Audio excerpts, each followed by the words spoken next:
ეს ორი ცალიმილი, რომელიც ერთში ერთიანდება.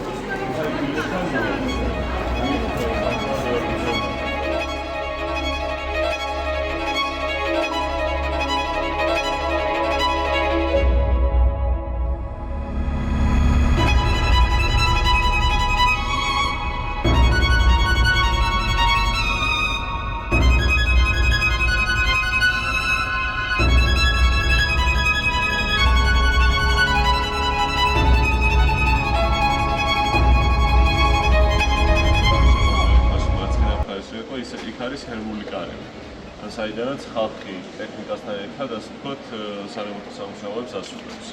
მე ხავართ აი ამ შენობაში, ეს არის დისკური ფარების შენობა. ანუ ეს უშუალოდ ყველა გვირაბი აბსოლუტურად შედის კაშხლის ნაგებობაში.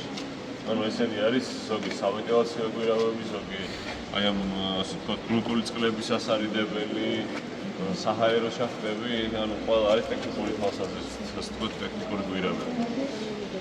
მოდით აი ამ სქემაზე აგიხსნით, ფილმში ცოტა იყო ასე ვთქვათ ინფორმაცია, მაგრამ უკეთესად აგიხსნით რა როგორ ხდება. ეს არის კაშხლის ნაგებობა, წელასაც ვიყავთ ანუზებით. აი აქ გროვდება, ეს არის ჯვარის წყალსაცავი, სადაც გროვდება 1,100 მილიონი კილომეტრი წყალი. აქედან ორ წყალშემშობში შედის ანუ ეს წყალი დაახლოებით 450 კილომეტრი წამში, ეს 2 მილი ასე ვთქვათ ეს ერთი და მეორე იქით კუთხეში არის. ეს 2 მილი უკვე ერთიანდება ერთ დიდ სადაწინაო სადებერაციო გვირაბში, რომელსაც 15 კილომეტრი აქვს სიგრძე. უკვე გვირაბის ბოლოს განმათანაბრებელში შედის და 130 მეტრიანი წყალვარდნა აქვს, უფრო მეტი წნევით და უფრო მეტი დინებით, ასე ვთქვათ, დიდი სიჩქარე განავითაროს წყალვარდნა. ეს არის მთავარი სამანქანო დარბაზი, 5 ცალი გენერატორი გვაქვს. და ჯამში მათი ჯამური გამომუშავება არის 1300 მეგავატი, დადგმული სიმძლავრე ეწოდება ამას. აქედან გამოსული წყალი უკვე გალის წყალსაცავს ავსებს. და აქედან 24 კილომეტრიანი არხი შავ ზღვაში ჩაედინება და ამ 24 კილომეტრიან არხზე 4 კასკადური მინი ჰესი არის დაშენებული. სამწუხაროდ კონფლიქტის პერიოდში ბოლო 3 მათგანი გაძარცვული არის და დღესდღეობით მხოლოდ პირველი მათგანი მუშაობს. ისე ჯამური მთლიანი გამომუშავება პროექტის მიხედვით 1650 მეგავატი იყო. დღეს გამომუშავდება 1500 მეგავატი. აი ქვემოთ თუ ხედავთ იგივე ანუ გვერდხედი არის ასე ვთქვათ ამ იმის ესენი არის მთის კონტურები.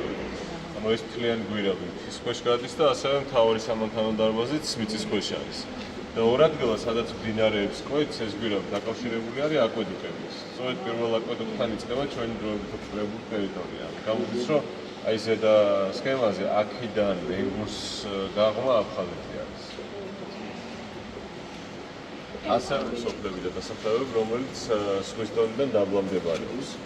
და რო არ გამოიწვიოს ასე ვთქვათ გლობალური კატასტროფა და რო არ დაიტბოროს იქაურობა, ანუ ესეთი წყალგადამსროლი არის გაკეთებული, ასე ვთქვათ შემოვლითი გზა ქვია ამას.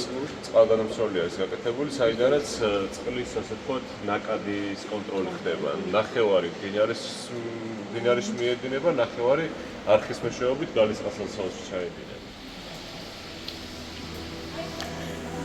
ეს თითქმის 8 ტონიანი მილები არის სავსე.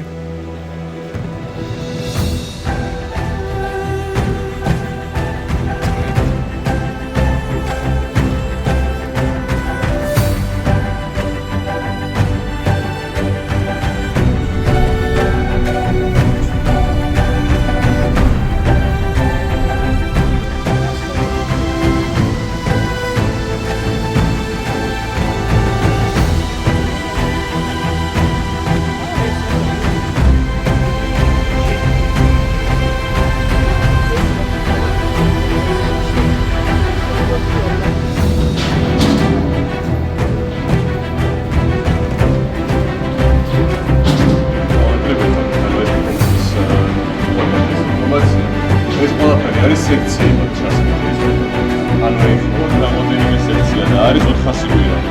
და პლუს აი კვალიფიკაციის სფერამდელი არის. გასვლა და რაც სიმარაც.